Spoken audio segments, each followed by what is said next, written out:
proudest day of my life. Today, it has pleased Providence to give me the unique privilege and honor of announcing to the whole world that India's Army Organization has come into being.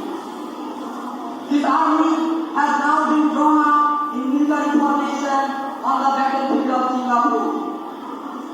This is not only the army that will emancipate India from British yoke, but it is also the army that will hereafter create the future national army of free India. There are people who thought at one time that the empire on which sun did not set was an everlasting empire. No such thought ever troubled me.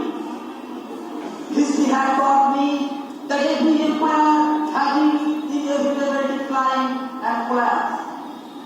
When France declared war on Germany in 1939 and the campaign began, there was but one cry which rose from the lips of German soldiers: to Paris, to Paris. When the brave soldiers of Nippon set out on their march in December 1941, there was but one cry which rose from their lips: to Singapore, to Singapore. Soldiers!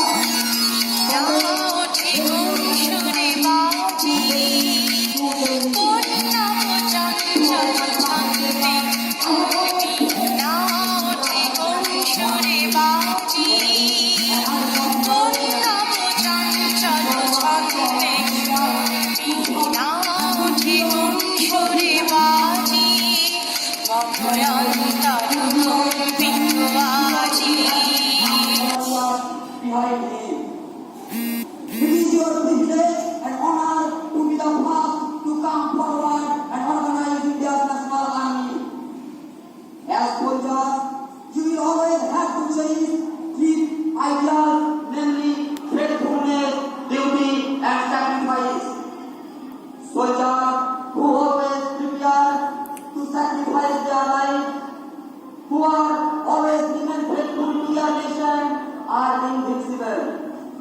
If you do want to be invincible, then engrave this three ideals in the innermost core of your heart.